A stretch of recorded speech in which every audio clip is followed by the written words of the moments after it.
안녕하십니까. 반갑습니다. 먼저 여러분을 축복합니다. 생명의 근원이 되시며 지금도 살아계셔서 우리를 가장 아름다운 곳으로 인도하시는 성령 충만한 은총이 여러분과 함께 하시기를 바랍니다. 먼저 오늘 우리가 나눌 성경 말씀을 봉독하겠습니다. 오늘 말씀은 베드로전서 2장 11절의 말씀입니다.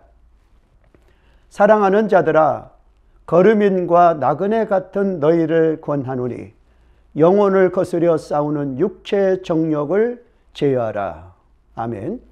이 말씀을 통하여 성결의 찬가라는 제목으로 말씀을 나누고자 합니다.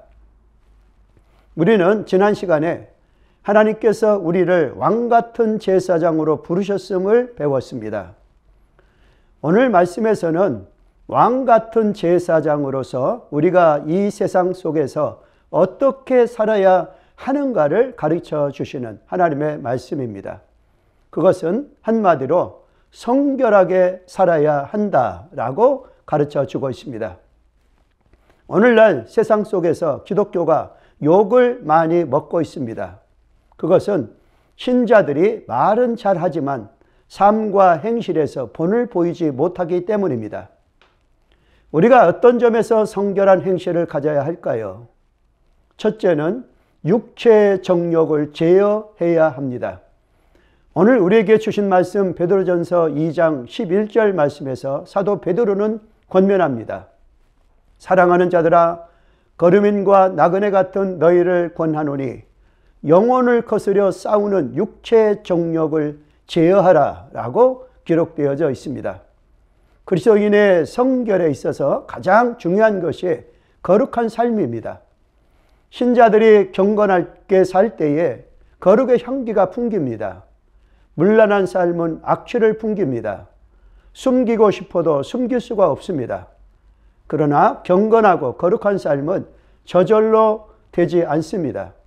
인간의 마음에서 끊임없이 죄악된 욕망이 올라오기 때문입니다. 또 오늘날 육체의 정욕을 자극하는 매체들이 홍수처럼 쏟아집니다. 아무 생각 없이 살다가 죄의 홍수에 떠밀려 갈 수밖에 없습니다. 우리가 성결한 삶을 살기 위해서 영혼을 거스려 싸우는 육체의 정욕을 제어해야만 합니다. 여기 제어한다는 말은 멀리하다, 피하다, 끊다 이런 뜻을 가지고 있습니다. 우리는 적극적으로 죄악된 요소를 피하고 미워하고 멀리해야 합니다. 요셉이 보디발 여사를 피해서 도망가듯이 죄를 피해야 합니다. 육체의 정욕은 우리 영혼을 병들게 하고 부패하게 만듭니다. 하나님과의 관계성을 파괴시키고 영성을 갉아먹습니다. 그러므로 육체의 정욕을 적극적으로 제어하라고 말씀하십니다. 어떤 사람이 말하기를 용광로 앞에서 석유통을 들고 장난치지 말라라고 말했습니다. 엄청난 위험이죠. 로마서 8장 13절 말씀에 너희가 육체대로 살면 반드시 죽을 것이로되 영으로서 몸의 행실을 죽이면 살리니 라고 말씀하십니다. 골로새서 3장 5절 말씀에서도 그러므로 땅에 있는 지체를 죽이라 곧 음란과 부정과 사역과 악한 정욕과 탐심이니 탐심은 우상 숭배니라 라고 권면하고 있습니다. 우리가 육체의 정욕을 제어하기 위해서 죄와 피 흘리기까지 싸워야 하겠습니다. 죄를 미워하고 하나님의 말씀을 사랑해야 합니다. 그때에 죄악된 세상에 매이지 않고 거룩한 나그네로 살아갈 수가 있습니다. 로마 시대 사람들은 육신적으로 너무나 타락했습니다. 귀족들이 자녀들을 결혼시키고자 할 때에 순결한 처녀들이 없었습니다. 그런데 크리스찬들이 거룩한 삶을 살고 있었습니다. 결국 크리스찬 며느리들을 맞아들였고 이 여인들이 자녀들을 신앙적으로 잘 양육해서 AD 3세기에 로마가 기독교 국가로까지 발전하게 됩니다. 신자들의 거룩한 삶은 보이지 않는 가운데 큰 영향력을 끼치게 되어져 있습니다. 다음 성결의 찬가 두 번째로 선한 행실을 갖기에 힘써야 한다고 권면합니다. 12절 말씀을 읽어보시면 너희가 이방인 중에서 행실을 선하게 가져 너희를 악행한다고 비방하는 자들로 하여금 너희 선한 행실을 보고 오시는 날에 하나님께 영광을 돌리게 하려 함이라고 말씀하십니다. 당시의 사람들은 신자들이 악행한다고 비방했습니다. 신자들이 숨어서 예배드리는 것을 보고 비방했습니다. 예수님의 살과 피를 마시는 성찬식을 오해했습니다. 그래서 어린아이의 살과 피를 먹고 마신다고 비난했습니다. 이처럼 오해하고 핍박하는 자들에게 일일이 해명하기란 쉽지 않습니다. 말로 설명하기보다 행실을 선하게 가져서 비방하는 자들의 입을 막고 감동을 시키라는 말씀입니다. 오늘날에도 우리가 믿음으로 살기 때문에 세상 사람들과 다른 면이 많습니다. 술자리에 가지 않습니다. 세상적인 이야기를 잘 하지 않습니다. 이 때문에 세상으로부터 비난을 받을 수가 있습니다. 이들에게 말로 해명하기보다는 선한 행실로서 본을 보이라고 권면합니다. 왜냐하면 이것이 하나님께 영광이 되기 때문입니다. 예수님도 마태복음 5장 16절에서 말씀하십니다. 이같이 너의 빛을 사람 앞에 비치게 하여 그들로 너희 착한 행실을 보고 하늘에 계신 너희 아버지께 영광을 돌리게 하라라고 말씀하셨습니다. 세상 사람들은 우리의 말을 하는 것을 보고 평가하지 않습니다. 선한 행실, 착한 행실을 보고 주님께 나옵니다. 성경에 나오는 요셉이나 다니엘은 이방 나라에서 총리가 되었지만 적당히 일하지 않았습니다. 어느 누구보다도 충성스럽고 정직하게 일했습니다. 때로 오해를 받아 감옥에 가기도 하고 사자굴에 던짐을 받기도 했습니다. 그러나 하나님이 그들을 지켜주셨습니다. 그리고 오히려 왕들에게 인정받는 사람이 되게 하셨습니다. 요셉이나 다니엘이 직접 하나님의 이름으로 전도하지 않았습니다. 하지만 왕들이 스스로 여호와 하나님을 인정하고 경외했던 것입니다.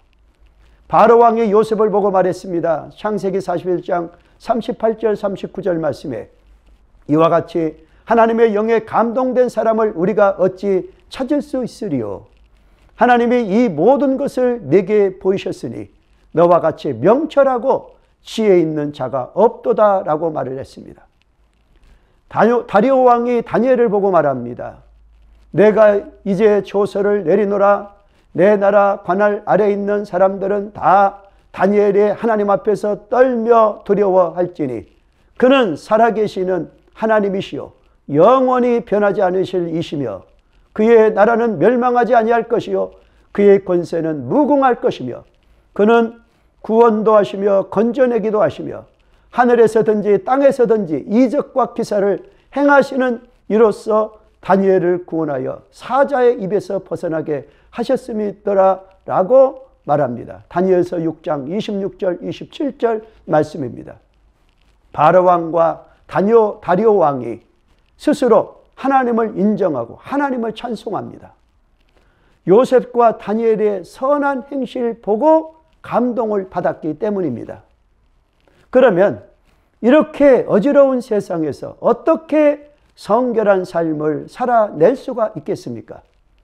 베드로전서 2장 13절에서 15절 말씀에 사도 베드로는 그리스도인의 성결한 삶에 대해서 이렇게 권면하고 있습니다.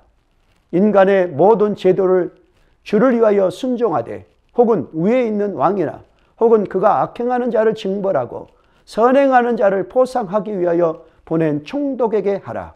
곧 선행으로 어리석은 사람들의 무식한 말을 막으시는 것이라. 우리 신자들은 세상의 제도와 법 질서를 잘 지켜야 합니다.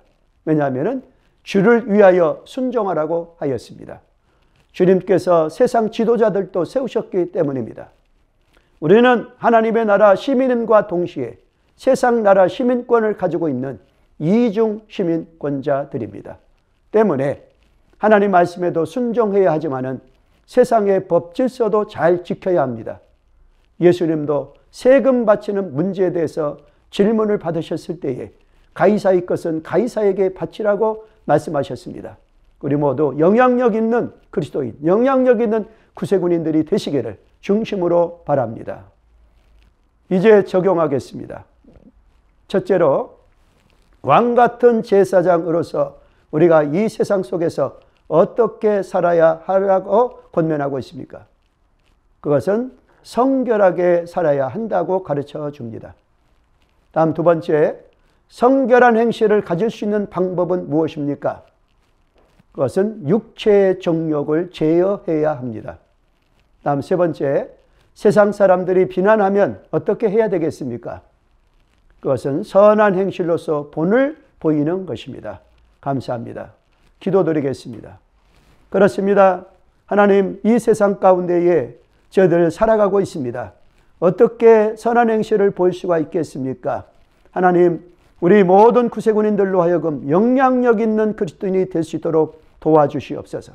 그래서 세상 사람들이 우리의 행실을 보고 감동받아 주님 앞으로 돌아오는 놀라운 역사들이 각처에서 일어날 수 있도록 은혜를 베풀어 주옵소서.